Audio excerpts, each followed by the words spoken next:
All right, we're here with another Boss Steel Blades exclusive. This is the Great Eastern Cutlery 81 Bullkeeper in Desert Ironwood.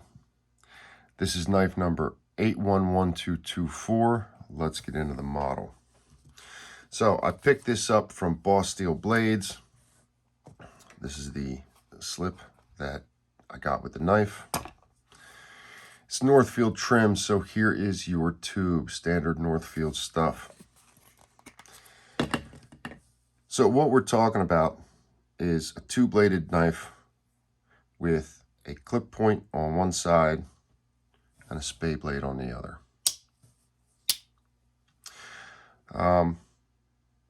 The scales, the covers are Desert Ironwood. I really like these scales. Desert Ironwood is one that I've had a handful of knives in, and I've had some great grain on Desert Ironwood knives. I've heard people in comment threads and that kind of thing talk about Desert Ironwood, saying that if it's not really dark, they don't even consider it Desert Ironwood. I mean, that kind of defines it in their minds. That's fine for them. This one is a little bit lighter than other ones that I've seen as far as this model is concerned, and I like that. Desert Ironwood will darken some with time, so I'm hoping to preserve some of the wood grain through that darkening through Kerry. In looking into this knife, as far as the frame is concerned, I've heard this called a Stockman. I've read that it's a serpentine moose.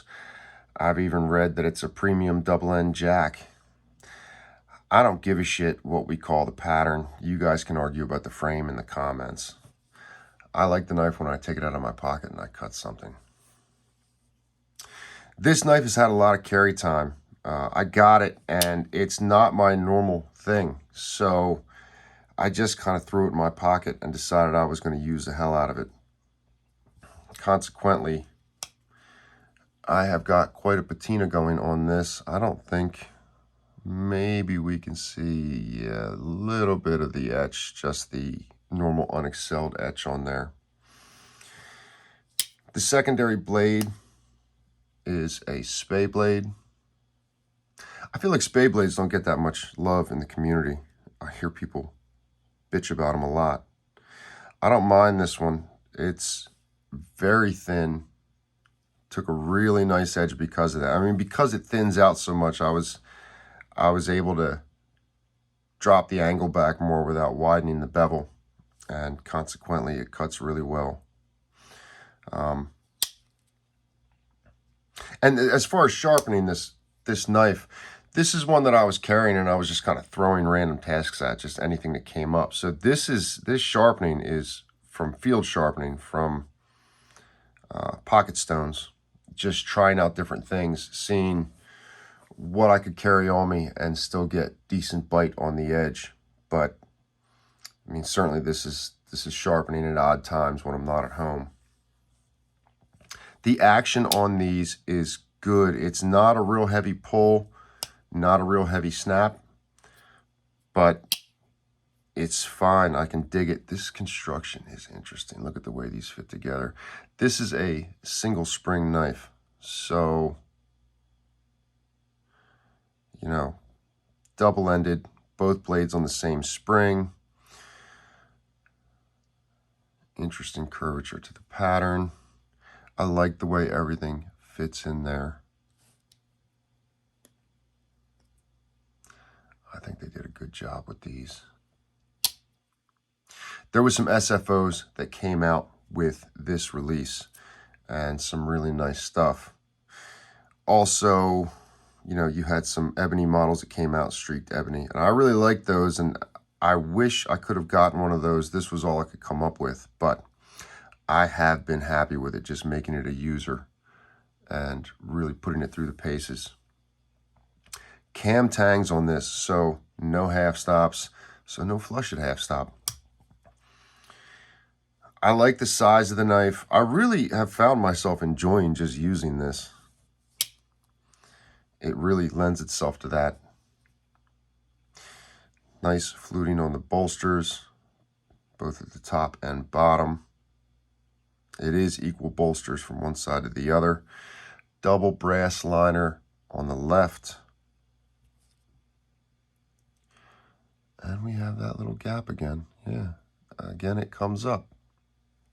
Not a big deal. You know, we've seen that before. And I usually, you know, my channel is Slipjoint Display, and I reviewed another knife that had that little gap there. And I really don't think anything of it. It's not a big deal to me. For some reason, I'm pretty sure we've seen double brass liners on one side as well. I dig the construction, guys. I think this is really well done. Very smooth opening.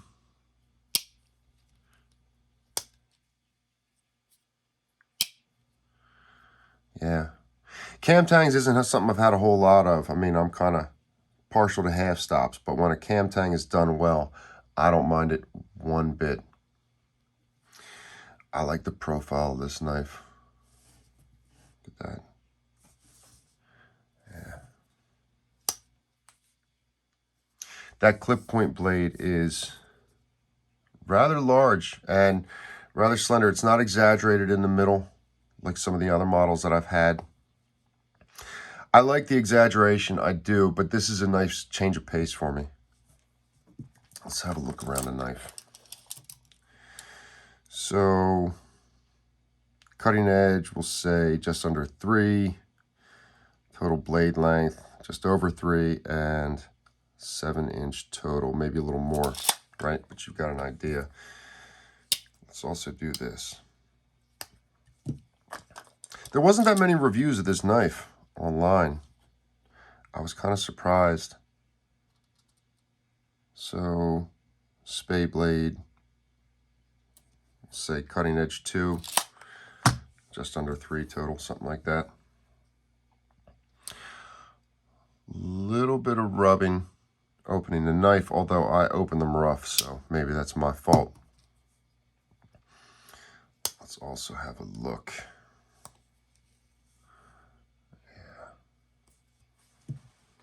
Let's see if we got gapping.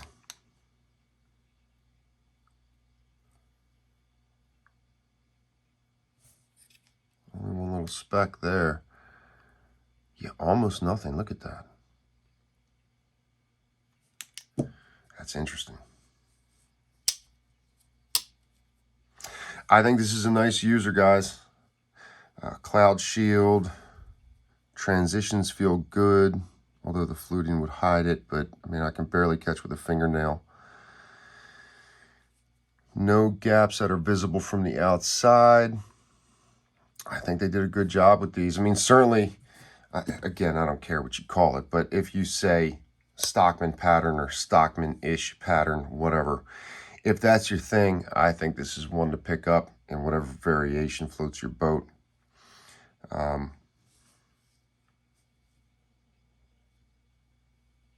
That's a nice cut swedge. And it differs from one side to the other because of this long pull. It starts halfway down, but if you go to the other side, and maybe this, well, it is, yeah, I guess this has to do with making it work with that spade blade, but the swedge on the non-show side starts much farther back. You can see how it's cut out there. As far as the spade is concerned, got that cut there. There's your swedge starting all the way back. And on this side, just a swedge there. So, interesting construction, guys. They really made this one work. I appreciate that. Really good craftsmanship put into this. I wanted to get it out. I wanted to talk about it some. Get down in the comments. Let me know what you think. Probably got some more coming for the Boss Steel Blades exclusives. Let me know what you think in the comments. I'll see you guys on the next video.